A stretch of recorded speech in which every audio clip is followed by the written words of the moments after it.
I live in this country now, I'm called by this name.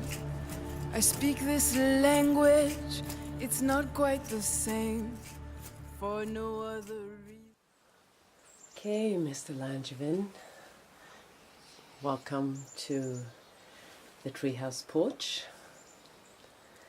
We're going to talk a little bit about the secrets of the Amazon Shamans. You ready to go? I'm ready to go. It's always an honor. Good. So tell me, or us, why did you write the book? I wrote the book because there's so much magic, mystery, wisdom that's been hidden for centuries and even is being lost now, that I felt really I had an opportunity to touch, and because of that opportunity to touch with my family, I wanted to share it with the rest of the world. Why did you choose to travel with 2 teenage children? Wasn't that difficult? Oh, that was difficult. 2 teenage children is challenging at the least. My children were adopted in Peru. They could be in no way more my children than if they were born from my loins. But I inherited the Latin American culture when I adopted my children, and especially Peru. But Peru connects to the Amazon River Basin, and the Amazon River Basin was once connected to the Inca Empire, and I wanted to show my children the wonders of what is there before it was lost.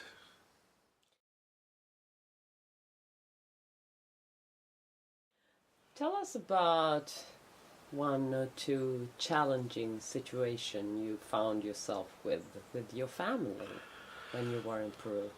Well, gosh, there's so many. I mean, they weren't all challenging, and they all turned out, well, most of them turned out blissful. But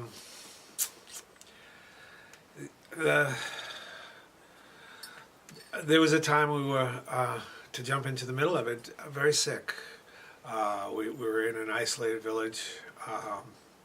We had put ourselves there because there was supposedly a shaman with great mystical abilities, and I had hoped by our going there that he would reveal some of his wisdom, knowledge, techniques, magic to us.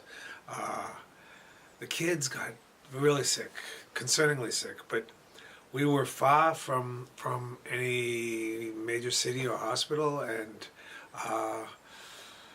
nobody was coming to get us for another week and a half. So the shaman, who had been sort of keeping me on the edge, not talking to me too much, I went to him and I begged for his help in healing the children. He said, because he was a sort of a taciturn guy, if you will do what I say, exactly what I say, I'll do this. I'll heal your children and you. So we agreed, and we went to his hut. They were always on the edge of towns, the same as the shaman's hut, the villages. And he took out this big, ugly, spotted frog and told us each to lick it. Now, having my teenage children lick a frog was a bit of a challenge, but they trusted me, and we were all desperate. Then he said we were going for a hike in the jungle, and we all started feeling a bit altered, but we were sick anyway, so we weren't quite sure what was going on, and we thought he must be taking us someplace special. We walked for a while, and he ran on ahead, and then a parrot came back. Just a coincidence. And then the parrot went ahead, and he came back, and then he went ahead, and a wild, oh, there's a name for it, but kind of a large rodent came back, and then he went on ahead, and then we heard this jaguar off in the bushes, and I started getting concerned because I was feeling very altered at that point. My family was a little bit weird, and we were walking along, and there were all these animals kind of acting weird. And then he came back and he said, "Okay, now it's your turn." And later, my children told me that they had the same experience I had, where we felt like we were changing into different jungle animals as we walked along the trail. And that each one felt a little bit more connected to the jungle or to the treetops or to the ground. And then we got to the river, and he was there, and he said, "Okay, take your clothes off and go for a swim." And we all went for a swim, and we all kind of felt like somehow these animal selves had washed away in a weird way. I don't quite understand it to this day, but he had us put our clothes on. He walked us back to the village, and he gave us some tea, and he told us to go to sleep. And in the morning, we were all better. Did we change into animals? Did he change into an animal? I don't know, but we spent another week and a half there, and we were all healthy. The jungle Amazon magic is that way.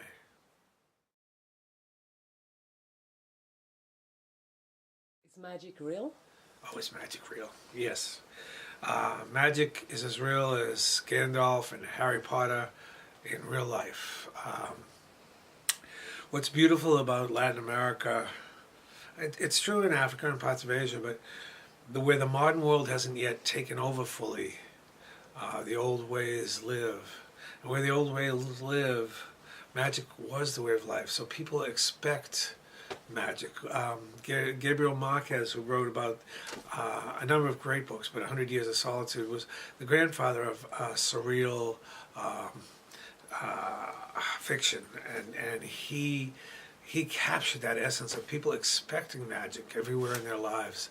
And when you go down to Latin America and you have some time, it's hard to see on a week vacation or a 2-week visit, but if you have some time and you go off the beaten tourist track, it's easy to experience magic firsthand, powerful magic. For those that haven't read The Secrets of the Amazon Shamans, could you tell the story about Vanishing Eddie? Yeah, Vanishing Eddie is one of the favorite stories of the book. I think it was in the north of Bolivia, and and we're in a village. It used to be part of where they before rubber first it got moved to Asia and then became synthetic. They used to grow it there, so it was these rubber capitals, gold rush rubber villages, and. But this village had shrunk to a small size, and it was near the river, and Eddie's hut was on the edge of town, and I had gone to Eddie day after day asking him to teach me his magic, and he basically, like a lot of the healers and elders there, was like, what do I want to take my time with some dumb gringo? Finally, Eddie broke down and said, okay, meet my apprentice here tonight, and he'll walk you out to my magic hut out in the forest. So his apprentice, sweet man, met me there, and we walked in the dark way out into the jungle. I felt kind of safe just because my family was there, and I had gotten a feel for this man, but it was concerning. When we got to the hut, Eddie was there, and he was making tea. And he said it was regular tea. I'm pretty sure it was regular tea. I don't think it was anything in it, although shamans are renowned to use all sorts of hallucinogenic substances. And as we drank the tea and talked, they raised guinea pigs. A lot of Latin American people, instead of chickens, because that was their fowl before the Spanish came, and they still do. And they have high door sills, so they keep the guinea pigs right in their hut, and they eat them when it's time. And there were guinea pigs running around, and I think he had about 12 of them, and then they were making funny noises, and then there was like 2, and then there were none, and then there was 15, and it was like they were appearing and disappearing. I said, hey, what's going on? He said, well, this is part of my magic. I said, well, what is it, guinea pigs? And he said, no. And then he disappeared, and I was like, okay, what's going on? And then he walked in the door from outside. And I said, Eddie, how did you do that? What did you do? He said, you're not ready to understand yet. Just drink your tea and concentrate. And then I was standing outside the hut. I was a little, I wanted to learn this stuff, but this was a little bit further out than I thought was possible. I walked back in the hut and I said, Eddie, what are you doing? How do you do this? And he said, well, let me show you. And he said, now you think about walking through the space between time, space, and the material world. And then you don't think about it, but you're there. And he disappeared again. And I sat for a while, and his apprentice had been sitting quietly there. And I said, well, what do you think happened this time? He said, oh, he went somewhere far to show you something. He'll be back. So after about, I don't know, half an hour, I don't think it was 45 minutes, Eddie came back, and he was holding yellow thistle. And I had a farm at the time. We lived in Northern California, in a town outside of a town called Chico.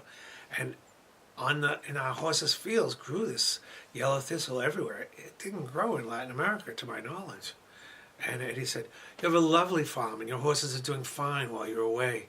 I brought this for you so you wouldn't get homesick. I said, Eddie, you went to my farm in Chico and got this? He said, yes, that's what anyone can do who learns this magic. And I said, well, teach me. He said, I'm not quite sure you're ready to learn. Now, meditate with me. And he walked me through some paces, but then he was gone. And I said to his assistant again, did he go to prove something else? He said, no, I sometimes he just goes for a drink in town. And I said, well, how do we know? He said, well, we have to wait. So we waited for about an hour and a half, and he said, yeah, he probably went for a drink in town. So we should go back to town. So we went back to town, and there was this little bar. It wasn't really for tourists, it was for locals, but we went in, and there was Eddie just having a drink at the bar. I said, Eddie, you just deserve this. He said, you weren't really ready to hear what I was telling you. So I just kind of lost interest and came here for a beer. It's awful hot out there, and a cold beer tastes really good. I said, Eddie, I want to learn. I want to be your apprentice. And Eddie said, oh, no. You'd be a terrible apprentice. You don't have the attention. You don't have the focus. You get tired and bored too easily. Just continue writing about it. Go meet other shamans and continue writing about it, which is what I did. But I believe that Eddie knew the magic to walk between the dimensions and just vanish and reappear and make other people and things vanish and reappear. And I think it's possible.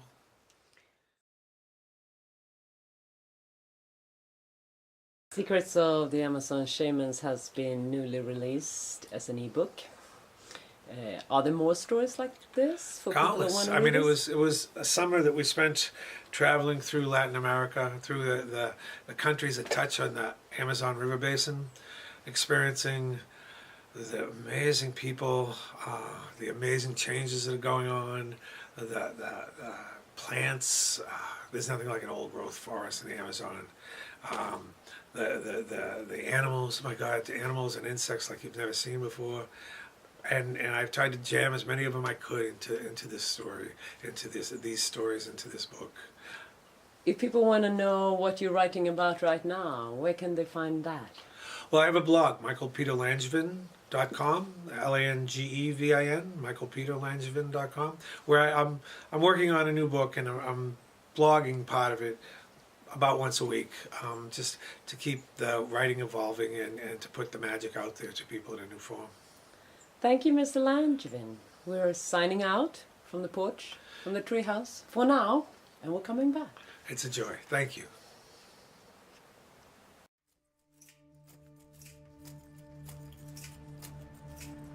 I live in this country now. I'm called by this name.